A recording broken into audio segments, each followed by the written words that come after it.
მოგივესალმები ჩვენს მაყურებელს და სტუმრებს. მადლობას გიხდით, რომ დღეს ჩვენთან ერთად იქნებით. პირველი ქვეყანა, რომელმაც 16 წლამდე ასაკის პირებისთვის სოციალური მედიის უმეტეს პლატფორმებზე წვდომა აკრძალა, ეს არის ავსტრალია. 15 წლამდე ბავშვებისთვის მსგავსი რეგულაციების ამოქმედებას გეგმავს ასევე საფრანგეთიც. შესაბამის ინიციატივებზე მუშაობენ პორტუგალიაში, სლოვენიაში, გერმანიაში და სხვა ევროპულ ქვეყნებშიც. პარალელურად კი ევროკავშირი ქმნის ახალ სისტემებს, რომლებიც მომხმარებლის ასაკის უსაფრთხოდ დადასტურებას და არასრულწლოვანთა დაცვას გააძლიერებს.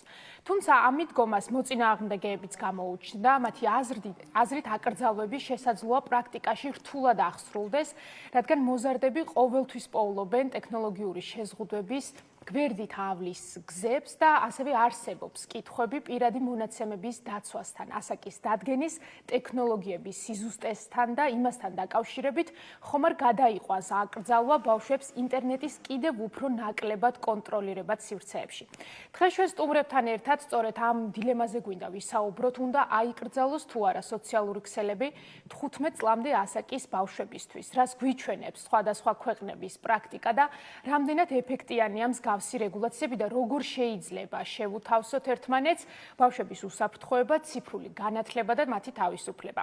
ერთი რამ კი ცხადია, თანამედროვე მსოფლიო უკვე აღარ კმაყოფილდება მხოლოდ რეკომენდაციებით, ქვეყნები კი ცდილობენ იპოვონ ისეთი გამოსავალი, ახალი ბალანსი ტექნოლოგიურ პროგრესსა და ბავშვების დაცვას შორის, ხოლო პასუხი, როგორი უნდა იყოს ეს ბალანსი, ჯერ კიდევ აქტიური დისკუსიის საგანია და სწორედ ამიტომ გვინდა დღეს ამ თემაზე ვისაუბროთ, თუმცა მანამდე გვინდა მოვისმინოთ საზოგადოების აზრი. ინტერესოა, რას ფიქრობენ ჩვენი სტუმრები, ლაშა პატარაია, ქესის დამფუძნებელი თავის შვილთან ანასთან ერთად, მეგი საჯაია, ფსიქოლოგი, ფსიქოთერაპევტი და ნიკოლოზ ბლავაცკი არიან დღეს ჩვენთან ერთად.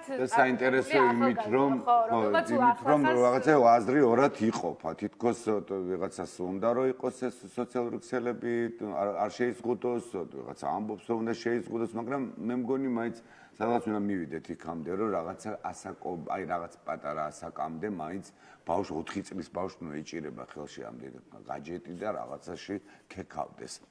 ნუ გავიგეთ რომ წელია და პერიოდია და საუკუნეა ესეთი ამბო ყველაფერს, მაგრამ მაინც საინტერესოა თქვენი პასუხები და როგორ უნდა მართოთ ეს ყველაფერი, ალბათ საინტერესოა. ერთია გაჯეტების გამოყენების თქვათ სიხშირე და მეორე უშუალოდ სოციალურ ქსელებში ჩართულობა. ჩვენ ხვდებით ხო რა ხელა განსხვავება რეალურად ანიმაციას და უბრალოდ გაჯეტთან ურთიერთობას შორის და სოციალური ქსელის აქტიურ გამოყენებასთან დაკავშირებით. საინტერესოა დავიწყოთ ლაშას, იმიტომ რომ ის შვილთან ერთად არის და მშობლის გადმოსახედიდან, გარდა იმისა, რომ კიბერუსაფრთხოებაზე ძალიან ხშირად საუბრობთ ხოლმე ჩვენ და თქვენი მოსაზრებები ყოველთვის საინტერესოა მასთან დაკავშირებით. დღეს როგორც მშობელმა გვინდა ასევე გაგვიზიაროთ, როგორია თქვენი თანაცხოვრება აი ამ ტექნოლოგიურ გაჯეტების სამყაროში, სადაც სოციალურ ქსელთან წვდომა დღეს საქართველოში მოზარდებს, არასრულწლოვნებს, მათ შორის აქვთ თავისუფალი და ულიმიტო. ხო, თემა ძალიან რთულია და შემთხვევითი არ არის, რომ მოსახლეობის აზრი ჩვენთან იყოფა ორად, სუმცირე, აი ამ მოწინააღმდეგეები და მომხრეებიც, იმიტომ რომ ტექნოლოგია არის გასაღები განვითარების, განათლების, შენი თავის რეალიზების და ამავდროულად ძალიან დიდი საფრთხის მომტანი. ორივე კომპონენტში, როცა ჩვენ ლაპარაკობთ ბავშვების განათლებაზე, განვითარებაზე და მათ დაცვაზეც, მთავარი პასუხისმგებლები ვართ მშობლები. შესაბამისად, ეს ვერც სახელმწიფოს პრეროგატივაა ბოლომდე და ვერც ტექნოლოგიური კომპანიების დობით ვერ ვისარგებლოთ ამ პროცესში. მით უმეტეს, როდესაც მაგალითად აი Apple-ის დამფუძნებელი და ერთ-ერთი ყველაზე ცნობილი ფიგურა ხო სტივ ჯობსი გამოირჩეოდა იმ ნათქვამით, რომ ის თავის შვილებს არაძლევდა iPad-ს და iPhone-ს მიუხედავად იმისა, რომ ძალიან ამაყობდა ამ ინოვაციებით. რაღაცები ჩვენ შეგვიძლია გამოვიტანოთ დასვენები. რეალურად ადრე ტექნოლოგიებამდე ჩვენ ვიცოდით, რომ ბავშვს არ უნდა ელაპარაკა უცხო ადამიანებთან და ვარიგებდით ბავშვებს.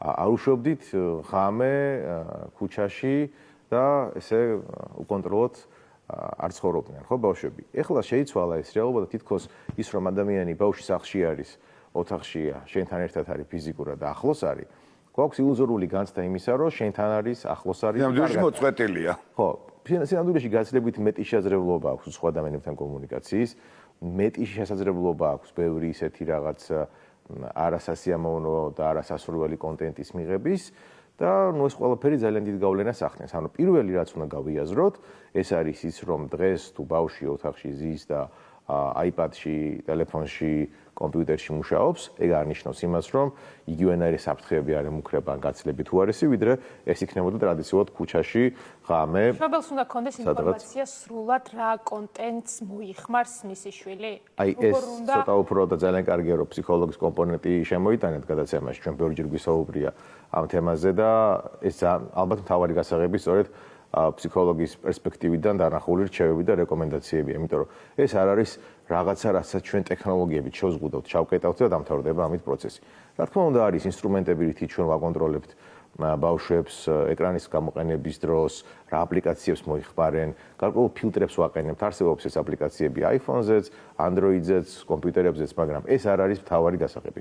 მთავარი გასაღები არის კომუნიკაცია ბავშვთან, ისე რომ ერთი მხრივ ჩვენ მივცეთ მეტი რესურსი და შესაძლებლობა, რომ ამ ტექნოლოგიებიდან რა სიკეთეებიც მას გააჩნია, ავიღოთ ეს ბენეფიტები და ბავშვმა შეძლოს ჩაება ამ ფერხულში, რასაც დღევანდელი ტექნოლოგიური პროგრესი ქვია და მეორე მხრივ ის არ გახდეს მსხვერპლი ვიღაცეების, ვინც შეიძლება მაგალითად აი ბევრი кейსი ყოფილა პედოფილიასთან დაკავშირებით, როდესაც ადამიანები ინიღბებიან სხვადასხვა თამაშებში, Roblox-ზე, Minecraft-ზე, სხვადასხვა სოციალური კომპონენტის მქონე თამაშებში, როგორც არასრულწლოვანი ბავშვები და მათ მიღმა რეალურად არიან მოზრდილი კაცები გარკვეული რაღაცა ავადმყოფური გადახრებით. შესაბამისად, ეს რომ არ მოხდეს, ამას ჭირდება გარკვეული მუშაობა. ეხლა ეს უნდა გააკეთოს. მშობელი ამ პროცესში სამწუხაროდ მინდა თქვა საქართველოში, იმდენად დაბალი ცნობიერების დონე არის საერთოდ ტექნოლოგიებში, კომუნიკაციაში, ბავშვთან ურთიერთობაში დამთანხმება თქვენი სტუმარი, რომ ეს მარტო მშობლებს რო ვანდოთ, ჩვენი მომავალი თაობა შეგვიძლია ვთქვათ, რომ განწირულია. იმიტომ რომ დღევანდელი გადაწყვეტეთ ოჯახში ეს თემა, თქვენ დღეს შულთან ერთად ხართ ლაშა ჩვენთან მოწვეული და ჩვენ სწორედ ამ პრიზმიდან გვაინტერესებს. თქვენი ცნობიერება მაღალია. უსაფრთხოების მიმართულებით და ამიტომ ალბათ რაღაცა ეს მექანიზმები, რომელზეც არ ვიცი ჩვენ არაერთხელ გვისაუბრია გადაცემაშიც და დღესაც თუ რაღაცას მოვასწრებთ და ვეთქვით მშობლებს, ხოლო სასარგებლო იქნება ამ გადაცემის ყურება მათთვის, თქვენ როგორ გადაწყვეტეთ ოჯახში თქვენ შვილებთან? არსებობს თუ არა რაიმე ტიპის შეზღუდვა მაგალითად, ხო? არ ვიცი, საათობრივი ან რაღაცა გარკვეული აპლიკაციები, რომლებიც ვთქვათ, არ გინდათ რომ გახსნათ თქვენმა შვილმა და მე ეს როგორ შეიძლება აღვიქვათ? სავსე ვართ შეზღუდვებით და შესაძლებლობებითაც. ანუ ეხლა ეს რას ნიშნავს? მაგალითად, მაინდა-მაინც სასიამოვნო და იდეალური აკრძალვა არ იყო არანდამე თანხმება, მიუხედავად იმისა, რომ ტექნიკის ყველა მიმართულება აქვს და ბოლო სიტყვა ასე თქვა ტექნოლოგიებში ხელში აქვს, ეს იქნება iPhone-ი, პლანშეტი, პერსონალური კომპიუტერი, აქვს სერიოზული შეზღუდვები. მაგალითად, მხოლოდ შაბათ-კვირას შეუძლია გამოიყენოს ტელეფონი, იმისთვის რომ არ ჩამორჩეს რაღაცეებს და არის რაღაც ინტერაქტიული თამაშები, რაც მხოლოდ იმ ტელეფონზე არის ხელმისაწვდომი, დაუშვათ კამერით ფოტო გადაღებას სწავლობს, რაღაც კარგად გამოზდის და ამას რო არ ჩამორჩეს, შეზღუდული საათებით, სამუშაო დღეებში და სკოლა იგივე სამუშაო დღეებია, ზოგადად ჩვენზე მეც მუშაობენ ბავშვები, აქვს კონკრეტული დისციპლინები, რასაც უნდა მიყვეს და განავითაროს თავისთავი, აქტიურად ყავს ჩართული წრეებში, რომ ფიზიკურად მაქსიმალურად მეტი შესაძლებლობა ნახოს თავის და რაც არ მოწონს, ყისიერად გადადის მერე სხვა წრეზე, რომ ბევრი შესაძლებლობა სცადოს, უფრო მეტ აქცენტს ვაკეთებთ სოციალურ ურთიერთობებზე, ანუ რბილუნარებზე, ვიდრე ტექნიკურზე, იმიტომ რომ ტექნიკურია იმდრომაც აჩვენა, რომ ძალიან მარტივდება ამ ყველაფრის გამოყენება და ეს აღარ არის რაღაც რთული. აქვს ასევე კომპიუტერი, რომელსაც იყენებს ძალიან იშვიათად მხოლოდ პრეზენტაციების კეთებისთვის, როცა საჭირო არის რეალურად კომპიუტერის გარემოს გამოყენება და პლანშეტი, რომელსაც იყენებს ასევე კონკრეტული რაღაც დიზაინისთვის და არის შეზღუდვები, არ აყენებს ზედმეტ აპლიკაციებს, გვაქვს კონტროლი ეკრანის გამოყენების დრო, ის iPad-იც რომელიც შედარებით უფრო მეტხანს აქვს ხელმისაწვდომი ვიდრე ტელეფონი და კომპიუტერი, ბევრი შეზღუდვა არის, აპლიკაციებს ვერ დააყენებს. მე მაინტერესებს ანას რეაქცია ამ შეზღუდვებთან დაკავშირებით. ეს ანა უნდა. რამდენი წლის ხარ, ჯერ უნდა გაგვეცნო და მოგვიყვე როგორია შენი ტექნოლოგიებთან ურთიერთობა. ვიცით რომ ყველა ბავშვს ძალიან უყვარს კომპიუტერული თამაშები, ხო, უფრო ამით იწყება, სანამ სოციალურ ქსელებზე გადავალთ ხოლმე. როგორ მიიღე ეს შეზღუდვები და როგორ შეთანხმდით ამ საერთო წესებზე შენ და შენი მშობლები? მე ვარ 10 წლის და ისე ძალიან არ მიყვარს ეს ვიდეო თამაშები, მაგრამ ვთამაშობ ხოლმე და რო თქვა რომ გამიხარდაო ტელეფონი რომ აღარ მოქვს, ეგ არ იქნება სწორი. მაგრამ გავიგე რომ მამას უნდა ჩემთვის კარგი და მივიღე ეს ახალი რაღაც. იცი რა მაინტერესებს? რეალურად რაიმე სახის დანაკლის თუ გრძნობ ამის გამო. აი თუ მოგიწყენია, იმიტომ რომ შენ არ გაქვს ესეთი აქტიური წვდომა გაჯეტებთან. ანუ ბავშვებისთვის რამდენად როგორ ავსებს გაჯეტები მათ ყოველდღიურობას და ამის გარეშეც როგორ შეიძლება იყოს ძალიან აქტიური და საინტერესო. რამდენად ტკივნეული იყოს ყველაფერი შეიძლება ითქვა.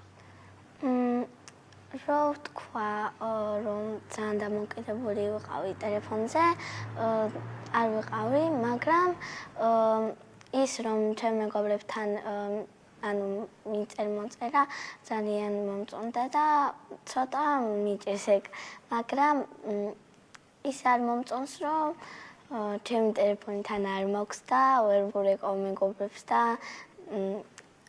ანუ მაგიტომ ეგ არ მომწონს. ეხლა ტრადიციაზე გადავალთ მალე, რაზე გადავალთო? ჩვეულებრივ ტელეფონს დავამატებთ მალე. აი ზუსტად ეს მინდოდა მე თქვა.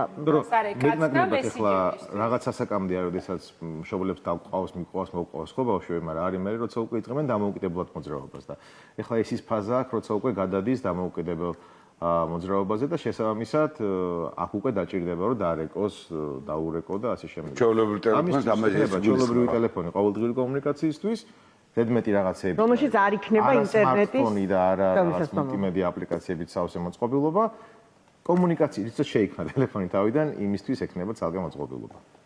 ანა, შენ სოციალური ქსელები გქონდა, იყავი ამ ქსელების მომხმარებელი? დიახ, ადრე მქონდა ინსტაგრამი, სადაც ვდებდი ჩემ ნახატებს და მომწონდა. YouTube-საც ვუყურებდი ხოლმე, მაგრამ ძალიან ბევრს არა, მაგრამ ვუყურებდი. ეხლა აღარ გაქვს ეს სოციალურ ქსელებში აღარ ხარ? iPad-ში YouTube-ს ზოგჯერ ვუყურებ ხოლმე, მაგალითად რომ მოусმინო რამე მულტფილმებს ან რაღაც ეგეთები და ზოგჯერ ვთამაშობ მათემატიკურ თამაშებს ჩემს iPad-ში.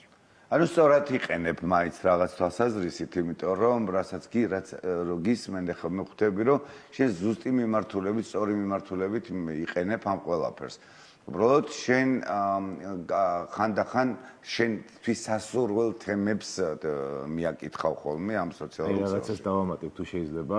ეხლა ერთ-ერთი უკვე ჩემი გამოწვევა რაც არის, ეს არის დროის პრობლემა, რომ საკმარისი დრო დაუთმო იმას, რომ ვასწავლო ახალ-ახალი აპლიკაციები, ახალ-ახალი ტექნოლოგიები, მით უმეტეს AI-ის ეპოქაში და ძალიან დიდი დანაკლისი გვაქვს სკოლების მხრიდან და არა მარტო ანას შემთხვევაში ყველაზე ვიცი, შეიძლება ვთქვა, რომ სამწუხაროდ ჩვენ განათლების სისტემა კოლოსალურ დანაშაულს ჩადის ახლა და რას გულისხმობ? ერთი რომ არანაირი ძალიან იშვიათად ყოფილა რომ სკოლებს მოუმართავ და ჩვენ სრულიად ესე უსასყიდლოთ, ჩაგვიტარებია მასტერკლასები, ტრენინგები ბავშვებისთვის, რომ აი ბულინგის საკითხი როგორ მოაგვარონ, როგორ დაიცვან ბავშვები კიბერსივრცეში, მაგრამ საერთოდ არაფერს არ აკეთებენ ტექნოლოგიური განვითარების კუთხით.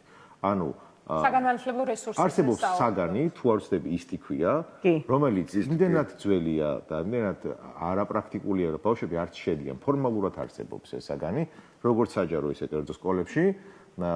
ბავშვებმა უფრო მეტი იციან ვიდრე პედაგოგებმა, აქ ძალიან დიდი გარღვევა არის ექსპერტიზაში და დანაშაული რაში მდგომარეობს. ერთი მხრივ ხო უსაფრთხოების პრობლემა არის, მაგრამ მეორე არის ის, რომ დღეს ჩვენ ვზრდით ბავშვებს და ეს ახში ხო ელაპარაკებით მშობლები, რომ რა უნდა გამოვიდეს პროფესიებს ურჩევთ, ხო?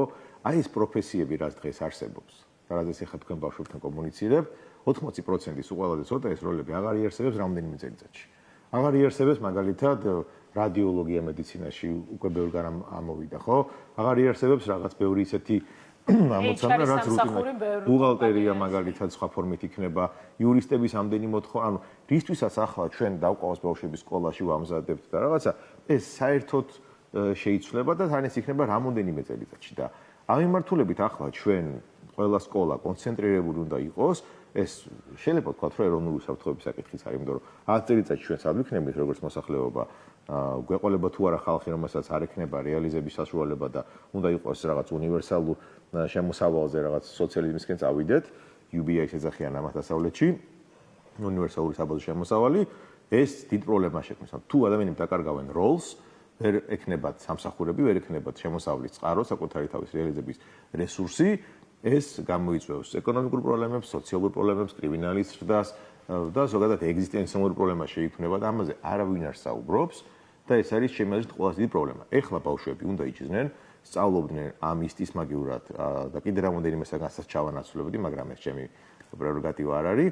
სწავლობდნენ ტექნოლოგიებს, AI-ს გამოყენებას, მივდიოდნენ წინ, იმიტომ რომ ყველა სახელმწიფო დღეს თავარ ფსონს დებს AI-ზე. ხო, ერთია მათ განვითარებაზე რა გავლენას მოახდენს ამ ტიპის განათლება, მაგრამ მეორეა დღეს ჩვენ მაინც სოციალურ ქსელებში ბავშვების აქტივობაზე ვსაუბრობთ და რეალურად ფსიქოლოგის ჩართულობა, ამიტომ ვფიქრობდით, რომ დღეს საინტერესო იქნებოდა. რამდენად თვითმყოფადები შეიძლება იყვნენ იმ კონტროლო გლობალურ გარემოში, რასაც ინტერნეტი ქვია, სადაც აქვს წვდომა ყველანაირ ადამიანს შეხედონ. და ეს შესავალშიც ვახსენეთ ხშირად იმ ასაკში, როდესაც ადამიანები ირჩევენ სტილს, საკუთარ თავის მიმართ კითხვებსაც სვამენ, ან იღებენ, ან ვერ იღებენ და ამ დროს რაღაც იდეალიზებულ სამყაროშიც ხვდებიან, ხო, ამ პრობლემასაც ხშირად ვაწყდებით ხოლმე. თქვენი გადმოსახედიდან ამ ბავშვებისთვის რეალურად მათ პიროვნების ჩამოყალიბების პროცესში ნეგატიური როლი უფრო შეიძლება ჰქონდეს სოციალურ ქსელებში აქტივობას თუ პოზიტიური? მადლობა. დიდი მოწვევისთვის. ბატონო ლაშომი საუბრა უსაფრთხოების ნაწილებზე ძალიან კარგად. ამიტომ მე ეხლა ფსიქოლოგის პრიზმით ვისაუბრებ, თუ რამდენად ცუდი გავლენა შეიძლება ქონდეს სოციალური ქსელების გამოყენებას ადრეულ ასაკში. მეგობრებო, ჩვენ რასაც პიროვნებად ვყალიბდებით, ჩვენი ემოციური, კოგნიტური რესურსები განვითარების ეტაპზეა, ხომ 15 წლამდე ჩვენი პრეფრონტალური კორტექსი, რომელიც პასუხისმგებელია ემოციების კონტროლზე, სწავლაზე, მოთმინების უნარზე და ძალიან ბევრ ლოგიკაზე, ანალიზზე და ძალიან ბევრ სხვადასხვა ჯანსაღ პროცესს ჩვენში აკონტროლებს, ჯერაც ჩამოყალიბების პროცესშია. ჩვენ როდესაც 15 წლამდე მოზარდს ვთავაზობთ TikTok-ს, სხვადასხვა სოციალურ ქსელებს, სადაც მოგეხსენებათ მოკლე ვიდეოები, rilsები, პირდაპირ მიმართული ამაზე, რომ ემოციის კონტროლი იყოს ცოტა დეფიციტური, ანუ მინდა და ამ წუთას მაქვს დოპამინი. ჩემი ემოციური რეგულაცია მიბმულია იმ მოკლე ვიდეოზე, ხმაზე, ფერებზე და ასე შემდეგ.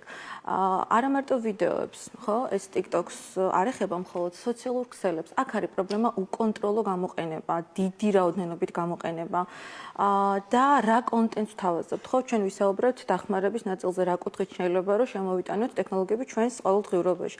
თუმცა, მეგობრებო, თქვენი და ჩვენი შვილები, როდესაც მიდიან სკოლაში და ვერ ჩერდებიან, ვერ კითხულობენ წიგნებს, ეს არის იმის დამსახურება, რომ ადრეულ ასაკში მათ აქვთ წტომა სოციალურ ქსელებთან, ვიდეოებთან, гаджетებთან. კონცენტრაციის ნაკლებობაზე საუბრობ. არა მხოლოდ კონცენტრაციის, დიახ, კონცენტრაციასთან ერთად. ნახეთ, ჩვენ რო აქვს ხედვართ ახლა და ემოცია გვაძლევს რეგულაცია იმ საშუალებას, რომ ვისაუბროთ, ნება გვაქვს, რომ აი ესე შვიდად საუბრობ, ეს არის ჩვენი ემოციური რეგულაციის და თავისტვინის ამიგდალას და პრეფრონტალური ქერქის დამსახურება.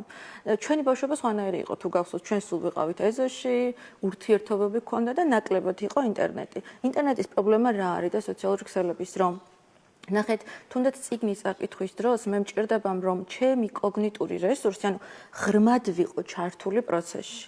და თუ ჩემი ეს პროცესი 15 წლამდე დამოკიდებულია სოციალური ქსელებიდან და ვიდეოებიდან რა სიამოვნებას ვივიღებ და ძალიან სწრაფად მინდა დოპამინი ჩდება და კმაყოფილდება, უკვე რესურსი იმის რომ მე ურთიერთობები ვაწარმო, ჯანსაღი, პრობლემები გადავჭრა, მათ შორის მოვიწყინო და განმევითარდეს ფანტაზია. ესეც კი არ არის, ხვდებით რას ვამბობ?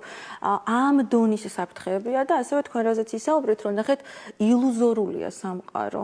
იმიტომ რომ ხედავ, რომ ვიღაცა ძალიან მაგრად გამოიყურება, ძალიან მაგარი ნივთები აქვს, პრობლემები არ აქვს, ან აბსოლუტურად არასწორი გავლენების მომტანია, სოციალურ შფოთვას აჩენს, შესაძლოა საკუთარი თავის თვითშეფასების ნაწილში არასწორი აღქმები ჩამოყალიბდეს და მეტიც.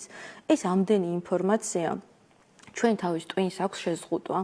არ შეიძლება რომ ეს უზღვავი ინფორმაცია ვერ გადაამუშავებს უბრალოდ და ჩვენს ბავშვობაში და თქვენს ბავშვობაშიც ალბათ იყო ამას ეძახიან აი ნელი სტიმულირების მულტფილმები, ანიმაციები, ვინი პუხი მაგალითად. დღეს თანამედროვე ანიმაციებს თუ დააკვირდებით და მოკლე ვიდეოებს მათ შორის აი მარტივ სტიმულაციაზეა გათვლილი, ბევრი ფერები, ხმამაღალი მუსიკა, თან ეს ვიდეოები არის ძალიან სწრაფი, იმიტომ რომ ჩვენს თავისთვის აქვს ძალიან მოკლე დრო კონცენტრირებისთვის, ხო და ჩვენ რა შევით სკროლავთ, ახალი ინფორმაცია, ახალი სურათი, ახალი სტიმული და უკვე, როდესაც შევდივართ 15-16 წლის ასაკში, არ ვიცი, რეალურ ცხოვრებაში, შესაძლოა ურთიერთობები მიჭირს, წიგნის კითხვა მიჭირს, პრობლემის გადაჭრა მიჭირს და მეტიც. ერთ-ერთი პრობლემა არის ასევე ემოციური ინტელექტი. ანუ მე არ ვიცი რას გრძნობ, გაბრაზებული ვარ, სევდიანი ვარ, ან თუ გრძნობ ამ ყოველფერს, როგორ გადავიტანო დავჯდები ვსკროლავ. იმის ნაცვლად, რომ მაგალითად დავკავდე ჯანსაღი აქტივობით, სპორტით, ლაშქრობა, სეირნობა, მეგობრებთან ერთად გავისეირნო. ყველაზე უმტკივნეულო გზა აი ამ პრობლემასთან საურთიერთობოდ რომელია? თქვენთვის აი როგორც ფსიქოლოგი. ნახეთ, საუბრობდნენ აკრძალვებზე, ხო? წესები და აკრძალვები აბსოლუტურად განსხვავებული რამ არის. ნებისმიერ ასაკში, ნებისმიერ ადრეულ ასაკშიც კი მნიშვნელოვანია სწორი სტრუქტურა და ჩარჩო. უნდა იცოდეს ბავშვმა, რატომ არ შეიძლება მაგალითად ამ რაოდენობით გამოყენება გაჯეტების და სოციალური ქსელებს. მათ ცხოვრებაში სოციალური ქსელი არ ჩდება, თუ ვიღაცისგან არ მიუწვდება და ეს ვიღაცა ძირითად შემთხვევაში მშობელია, ხო? რომელიც შესაძლოა პრობლემას ასე ფართოდ ვერ ხედავდეს ამ სოციალური ქსელების გამოყენებაში. ნებისმიერ ასაკში ჩვენ კომუნიკაცია არის ერთადერთი ფორმა, რომელთაც უნდა ავუხსნათ ჩვენ შვილს, რა საფრთხეები, რა თქმა უნდა ასაკიდან გამომდინარე, ხო? რა საფრთხეები შეიძლება იყოს ამ უკონტროლო გამოყენებაში და მეტიც სამწუხაროდ ჩვენ არ გვაქვს თანამედროვე მშობლებს მართლა ძალიან დიდი გამოწვევა გვაქვს დროსთან მიმართებით, მაგრამ ჩვენ შვილებთან დრო, თუნდაც ის 45 წუთი, ყოველგვარი ტელეფონის გარეშე, სამაგიდო თამაშები, ჩვენი შვილების დაკავება სპორტით, ჰობი უნდა მივცეთ მათ და მოწყენის დროც კი თავისუფალი დრო უნდა გქონდეს, აი სილაღის, თავისუფალი თამაშის, რომ კრეატივი და ფანტაზია განვითარდეს. მეგობრების შესაძლებლობა უნდა მივცეთ, რომ ჯანსაღი, ასეთი ცოცხალი ურთიერთობები გქონდეთ მეგობრებთან და თუ გვექნება ჩვენი წესები ოჯახში, იქნება შესანიშნავი. მაგალითად პრაქტიკა რასაც ჩვენებს ბოდიში. აი ჩვენ დღეს ნახეთ რა კითხვა გვაქვს უყურებელთან და თქვენთანაც. უნდა აიკრძალოს თუ არა სოციალები 16 წლამდე ასაკის ბავშვებისთვის. საქართველოში ეს არის მხოლოდ კითხვა. რატომ? იმიტომ რომ თუ ჩვენ აღვიქვავთ რომ ჩვენი ქვეყანა სოფლიოს ნაწილია, თუ კანადა პირველი ქვეყანაა რომელმაც 16 წლამდე ბავშვებს აუკრძალა სოციალურ ქსელებთან წვდომა, თუ საფრანგეთი და ასე შემდეგ სხვა ქვეყანა ამაზე ფიქრობს და უკვე ხმამაღლა ლაპარაკობს, შეიძლება ჩვენს დავსვათ ეს კითხვები, ხო, საქართველოში. აი თქვენი პრაქტიკაზე დაყრდნობით, როგორ ფიქრობთ, ასეთი ტიპის აკრძალვა დასაშვებია? ნახეთ, როგორც ფსიქოლოგს გეკითხებით, აი მიესალმებოდით მაგალითად ასეთი ტიპის აკრძალვას? სუბიექტურად მე თუ მკითხავთ, მე მივესალმებოდი და მე ვაპირებ, რომ ჩემს შვილს რაც შეიძლება ნაკლებ ხა 5 წლის ყავს და რაც შეიძლება დიდი ხანი არ ქონდეს სტომა არანაირ სოციალურ ქსელთან. თუმცა ესე ცალსახად მარტო აკრძალვა არ მუშაობს. აქ გვჭირდება ინფორმაციულობა. რატომ შემოგვაქვს ეს? რას ემსახურება? და იმ ყოველფრიდან გამომდინარე, რაც ბატონმა ლაშემაც ბრძანა და მეც 16 წლამდე თუ 15-მდე, თუ 10-მდე, როგორ ფიქრობ? არა, 15-16 წლამდე, იმიტომ რომ ნახეთ, რაზეც ვისაუბრე, ჩვენი პიროვნები ჩამოყალიბების გზაზე თავის ტვინის განვითარება არის უმნიშვნელოვანესი, იმიტომ რომ შემდგომ ჩვენი ადრეული გამოცდილებებიდან გამომდინარე მიღებული გამოცდილებებიდან ფუნქციონირებთ და იმისთვის რომ ჩანსაღის დასრულის მოდულში ვიფუნქციონირებთ, ძალიან მნიშვნელოვანი ერთ რაღაცას დავამატებ. გახსოვთ სანამ ხვედებზე და მაგალითად ჯარიმა შემოიტანდა, მე მგონი ხვედებს არავინ არ ხმარობდა. ასე რომ რაღაც წესები, სტრუქტურა და შეზღუდვები ალბათ აუცილებლად. მაგრამ ვინ გააკონტროლებს ისე? მოდი ესეც რო თქვა, იმიტომ რომ როგორ? ზოგადად, როდესაც ლაპარაკია ბავშვებზე, ხო? დამეთანხმებით, რომ ჩვენი ტვინი მაინდა-მაინც არღებულობს სიტყვა არას. ანუ უარყოფა ჩვენთვის ცოტა უცხო ამბავი არის ჩვენი პროცესებისთვის და კოგნიტური აზროვნებისთვის და გაცილებით ეფექტიანია ერთ-ერთი კომუნიკაციაში, როცა შენ ალტერნატივას თავაზობ. მე მაგიტომ ვთქვი, გადავრთოთ ბავშვები ტექნოლოგიებზე, იმ კუთხით, რა კუთხითაც ეს მათთვის ბენეფიტურია. კი, ზუსტად. ესე პირდაპირ ხისტი აკრძალვა, ჩემი აზრით ბოლომდე. ხო, როდესაც არის არჩევანი, მათთვის უკვე სასურველი. ხო, იმიტომ რომ მე გადავლენ, ანუ ვინც უკვე განვითარებული ამ კუთხით, აი ანას და ბევრ მის მეგობარსაც შეუძლია რომ იპოვოს მაგის გვერდისავლის გზა, ისევ რაღაც AI-ის ან რაღაც ზემნის გამოყენებით და აუცილებლად აუვლის მაგას გვერდს და წავა კიდევ უფრო უკონტროლო სივრცეში. ანა, როგორ ფიქრობ, ანას აზრი მოვისურვეთ ბოდიში ლიზა და აუცილებლად უნდა გადავიდეთ სტუმარზე, რომელიც 17 წლის არის. ხაშურის თუ აკრძალვა ძალიან მოკლე კომენტარს გავაკეთებთ დავასრულებ კითხვას მაპატიეთ 16 წლამდე თუ შემოვიდა ეს შეზღუდვა ნუ პირობითად ვამბობ თქვენ უკვე აცდენილი ხართ ამ ასაკს და აუცილებლად მაინტერესებს თქვენი აზრი მაგრამ ანა მანამდე მინდა კითხო იცი აი შენს მეგობრებს რომლებსაც აქვთ სოციალურ ქსელებში თავისი პროფაილები თავისი ანგარიშები ხო მაგალითად ვიღაცა TikTok-ზე შეიძლება იყოს არ ვიცი Instagram-ზე Facebook-ზე ხო აი არ გეკითხებიან შენ რატო არ ხარო აქო? რას პასუხობ? პასუხობ რომ ჩემმა მამამ მისჩია და უკეთესია ასე თქო. ასე უკეთესია. და უხსნი რატომ არის უკეთესი? რა საფრთხეები შეიძლება იყოს? ერთხელ მithქვია, მაგრამ ესე ძალიან ბევრჯერ არ ვამბობ, რადგან მათი გადაწყვეტილებაც არის, როგორ უნდა გამოიყენონ და მე ანუ არ შემიძლია ვუთხრა, რა შეუძლიათ გააკეთონ ინტერნეტში და რა არა, მაგრამ მე ვურჩევ ჩემ მეგობრებს, რომ უკეთესია, რომ ესე დამოკიდებული არ იყო ეკრანთან და უფრო მაგალითად იპოვა შენი ჰობი, მაგალითად ჩემი ჰობი არის ხატვა და ამით ძალიან ვერთობი.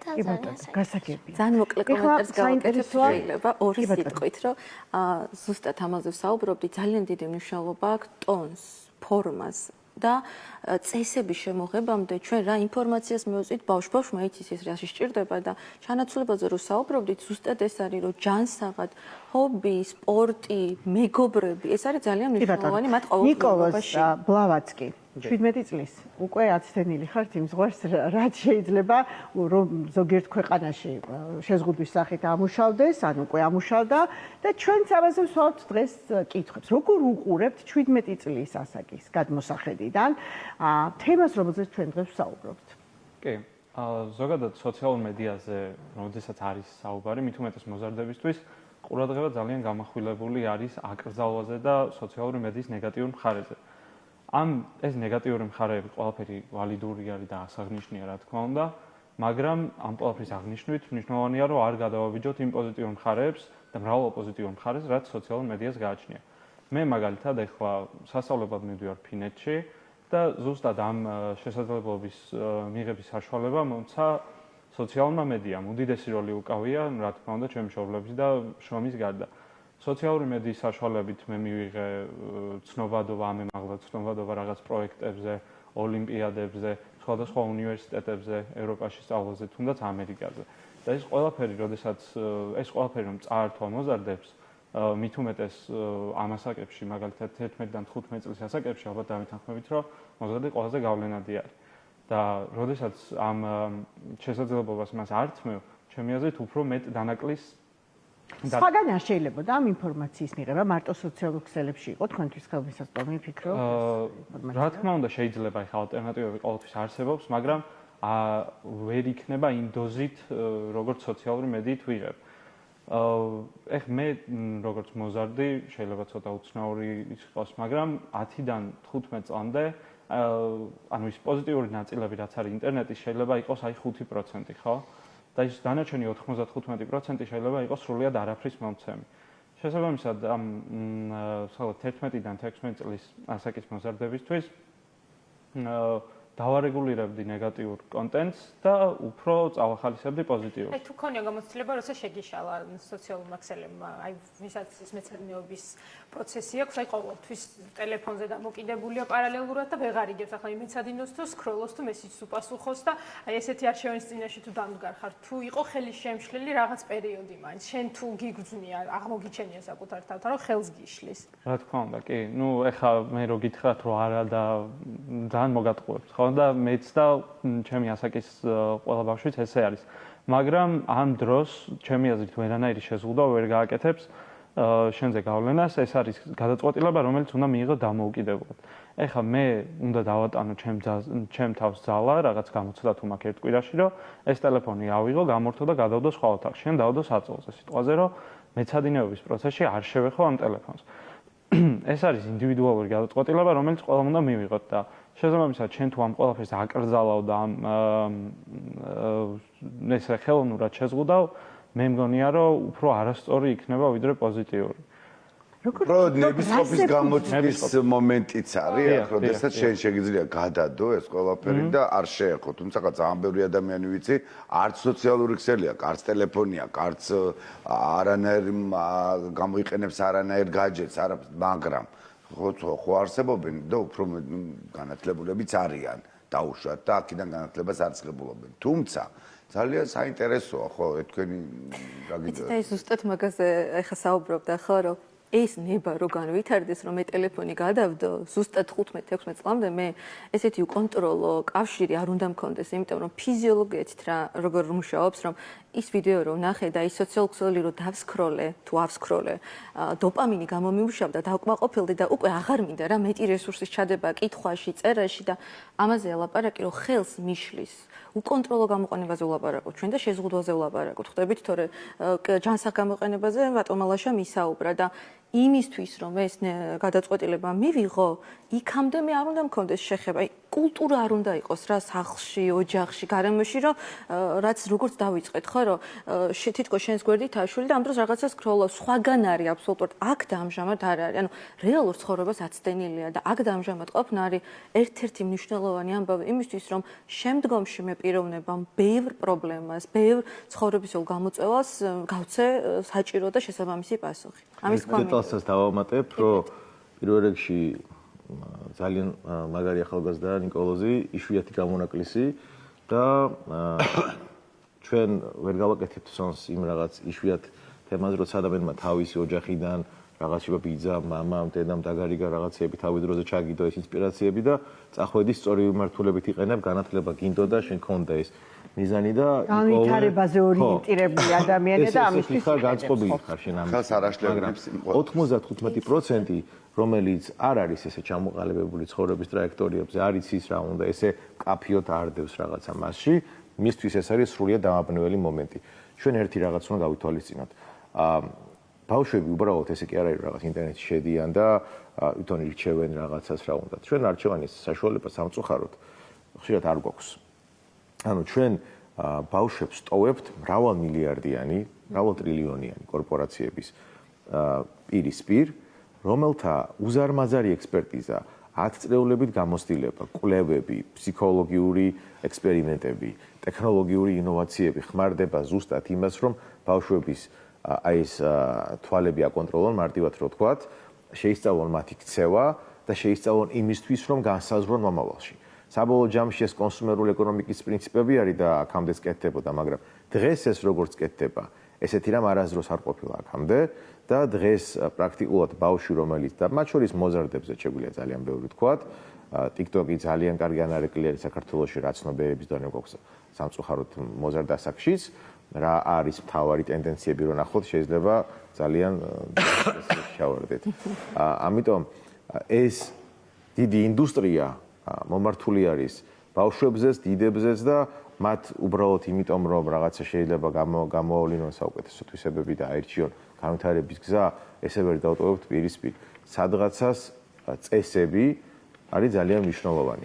და პროცესში მშობლის ჩართულობა, ამიტომ ძალიან დიდი მადლობა, რომ დღეს მშობლის გადმოსახედიდან საუბრობთ ფსიქოლოგის როლი, რა თქმა უნდა, მოზარდების თვითკონტროლის და იმ თვითნებისყოფის გამომუშავება, რომელზეც საუბრობდა ნიკოლოზი და ნიკოლოზ ბულოცავთა წარმატებებს უსურვებთ ახალ კარიერულ და საგანმანათლებლო გზაზე და საინტერესოა უკვე რა გადაწყვეტილება შეიძლება მიიღოს საქართველოს ქვეყანამ, რომელიც რეალურად ხო ევროპის თუ საერთოდ დადგება ასეთი ხო? თუ დადგება კიდე ვინ გააკონტროლებს ახლა მე სახში ჩემშულს მივცემ 16 წელსაც. ალბათ თუ კანონ პროექტიც იარსებებს, ისე ჩემი აზრით აღსრულების ფორმაც იქნება. შეზღუდვას გემბლინგის მაგალითი არის. არ შეგვიძლია შეზღუდვა ასაკობრივი, მაგრამ ლუდომანია პიქშია, ხო? ხო, რეალურად შეზღუდვა არ არის გარანტირებული შედეგი, არსებობს სიგარეტის, თამბაქოს პროდუქტების გაყიდვაზე შეზღუდვა, მაგრამ მიდიან მაინც და ყიდულობენ დიდი თქვენი მშობლებმა უნდა იაქტიურონ. დიდი ნაწილი უნდა იყოს პრევენცია და ფსიქოგანათლება.